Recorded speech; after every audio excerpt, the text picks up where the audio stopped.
তুমি যদি finance banking and বিমা তুমি যদি এসএসসি 26 এবং 27 বেচ হয়ে থাকো অথবা তুমি যে বেচে হয়ে থাকো না কেন, তোমার ফিনান্স ব্যাংকিং এবং বিমা চ্যাপ্টারটা আছে এবং ষষ্ঠ অধ্যায় তোমরা সবাই জানো। এটা হচ্ছে আমার ব্যাকগ্রাউন্ড। আচ্ছা, ফিনান্স অ্যান্ড ব্যাংকিং ও বিমা এই অধ্যায়টা কিন্তু সমাজের সবার আছে, অর্থাৎ চ্যাপ্টার হচ্ছে কত,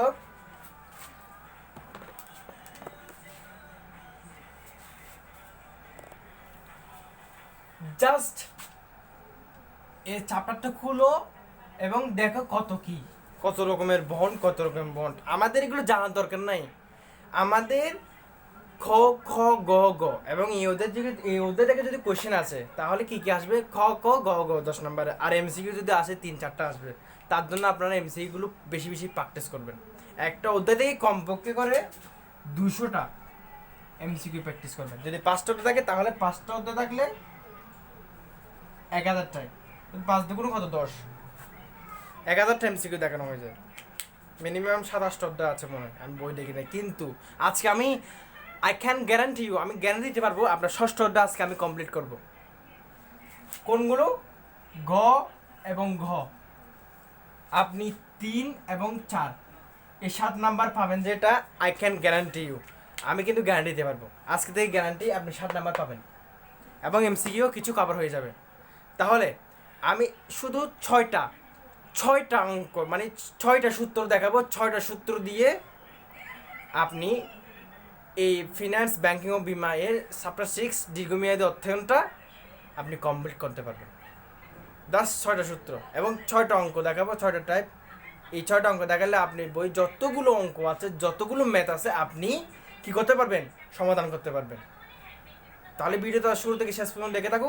আর যদি চ্যানেল যদি নতুন হয়ে থাকো তাহলে চ্যানেলটাকে প্লিজ সাবস্ক্রাইব, এবং যদি ফেসবুক থেকে দেখে থাকো তাহলে ফেসবুকে ফলো করবা। তাহলে সবাই ভালো থাকবে। আচ্ছা,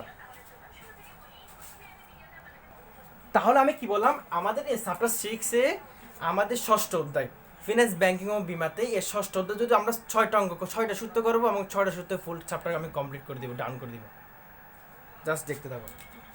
তাহলে আমাদের কয়টা জানতে হবে, 6টা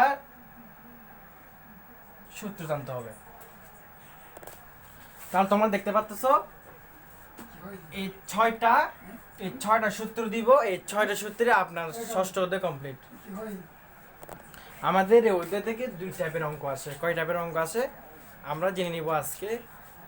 আমাদের এই অধ্যায় থেকে শুধু 2 টাইপের অঙ্ক আছে এবং এক টাইপের 3টা সূত্র, আর এক টাইপের হচ্ছে কয়টা সূত্র, 3টা।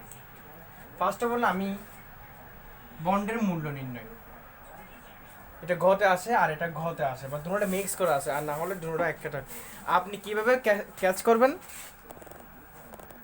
আচ্ছা আপনি কিভাবে ক্যাচ করবেন যে আমাদের কোন টাইপের অঙ্ক আসছে, মানে কোন টাইপে আমাদের কি করতে বলছে, যে আমরা যে বন্ডের মূল্য এবং বন্ডের প্রাপ্তি আয় আমরা কিভাবে বুঝবো, কিভাবে আমরা ক্যাপচার মানে কিভাবে ক্যাচ করবো মানে ধরতে পারবো। আচ্ছা, আমাদেরকে প্রশ্ন বলে দিবে হচ্ছে বন্ডের বর্তমান মূল্য নির্ণয় করো, বা এবার বলতে পারো অন্তর্নিহিত মূল্য নির্ণয় করো। তখন আমরা কি করব, এই 3টা সূত্র অ্যাপ্লাই করব, মানে বন্ডের মূল্য নির্ণয় করার সূত্রগুলো অ্যাপ্লাই করব, একটা একটা করে শিখবো। এগুলো কিছু না, একদম ইজি, 6টা মাত্র, ইজি একদম। ধৈর্য ধরে ভিডিওটা দেখো। আজকে তোমার আমি ষষ্ঠ অধ্যায় কমপ্লিট করে দিব। It's my open challenge, I can guarantee you. আচ্ছা, তাহলে আর যদি এটা করতে চাই আমাদেরকে কি বলবে, বন্ড হতে আয়ের হার নির্ণয় করো, বুঝছো, বা চলতি আয়ের হার এভাবে বলবে তোমাদেরকে। এবং এভাবে বলতে পারেন,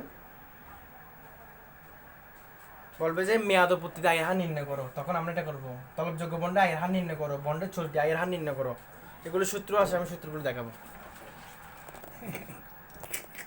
তাহলে আমি তোমাদেরকে বলে দিলাম যে আমরা কিভাবে বন্ডের মূল্য নির্ণয় বা অন্তর্নিহিত মূল্য আমাদেরকে বলে দিবে, তাহলে আমরা এই টাইপের অঙ্ক করবো। আর যদি বন্ডের প্রাপ্তি, তাহলে আমরা বুঝতে পারছি আমাদের কোশ্চেনে কি বলবে এবং কিভাবে ক্যাচ করতে পারবো, আমরা ধরতে পারবো কোনটা আমাদের করতে বলছে।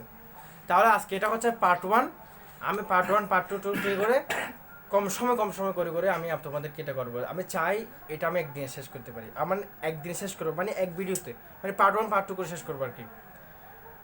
এই ষষ্ঠটা আমি কমপ্লিট করে বলবো, কমপ্লিট করে দিব। এবং এই 3টা সূত্র দেখি তোমাদেরকে একটু লিখে দিয়ে আমি, তোমরা একটু আজকে এই তিনোটা দেখো, পরবর্তী এই তিনোটা মানে পার্ট 1 পার্ট 2 এগুলো ম্যাথও আমি পরে করাবো। আগে তোমাদেরকে আমি ধারণা দিব, এগুলো একটা কনসেপ্ট দিব, আর পরবর্তী আমি তোমাদেরকে এগুলো ম্যাথও সহ করাবো। তাহলে আমি ক্লিন করে দিচ্ছি, তাহলে ঠিক আছে, আমি রিমুভ করে দিচ্ছি।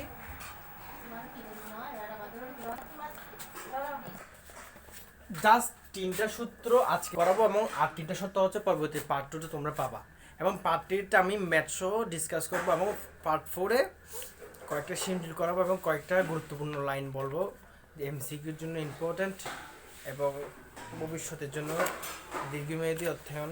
তোমার আজকে কমপ্লিট। পার্ট 5 পর্যন্ত ক্লাস দিব।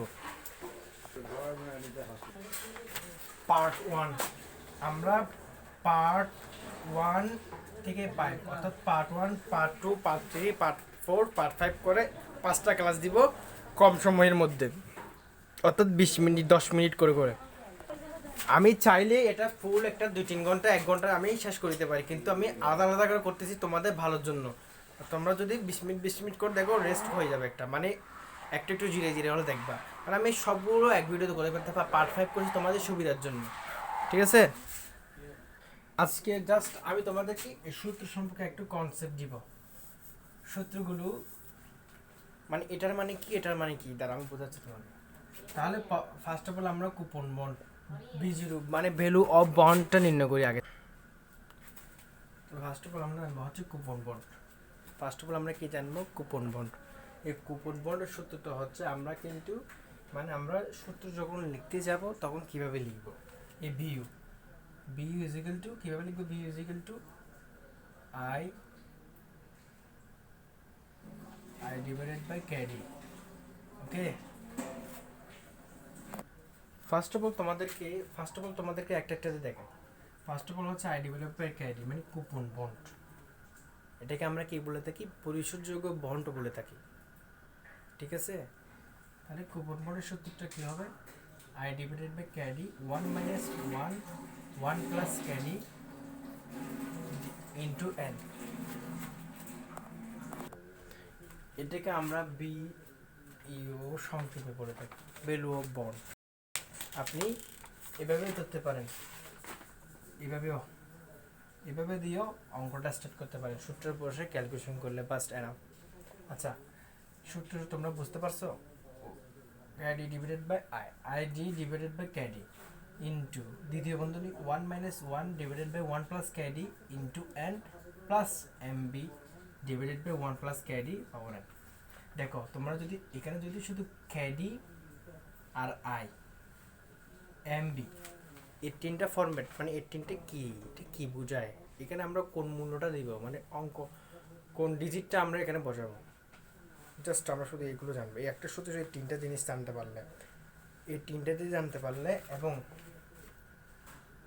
এমবি এসবি সিপি জাস্ট এই 3টা, আর এদিকে হচ্ছে ওয়াই ক্যাডি আর number of years N, I ক্যাডি এন।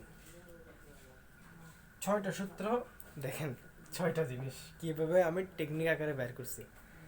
এই 3টা জিনিসের মানে বুঝতে পারলে আপনি অঙ্কগুলো ফরম্যাট বসায় আনসার করে দিতে পারবে, এবং 3-এর 3 আপনাকে দিয়ে দিবে, এবং 4-এর জন্য আপনাকে কী বলবে সেটাও আমি বলে দিচ্ছি।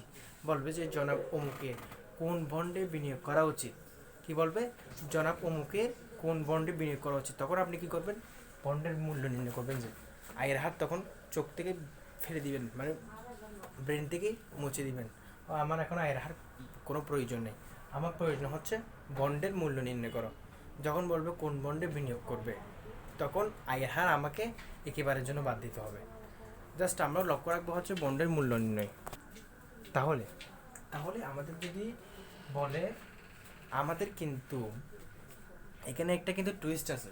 টুইস্টটা হচ্ছে কি, আচ্ছা আমরা এটাকে কিন্তু ক্যারেক্টার হিসেবে ধরতে পারি। এটা কিন্তু ধরলে আমাদের দীর্ঘদিন মনে থাকবে, মানে মানুষ হওয়ার জন্য কি প্রয়োজন, চরিত্র ঠিক করা। তাহলে এই অধ্যায় যদি আমরা করতে যাই তাহলে আমাদের 6টা ক্যারেক্টার জানা দরকার। 6টা character, MB SB CP I ক্যাডি এন। এই 6টা ক্যারেক্টার জানলে আপনি ফরম্যাট বসে অঙ্ক করলে এনাফ। এবং কতগুলো গাণিতিক সমস্যা সমাধানের জন্য কতগুলো গুরুত্বপূর্ণ লাইন যদি মাথায় রাখেন তাহলে এই অধ্যায়ে ম্যাথ করতে গিয়ে আপনার কোনো দ্বিধাবোধ হতে হবে না। আচ্ছা,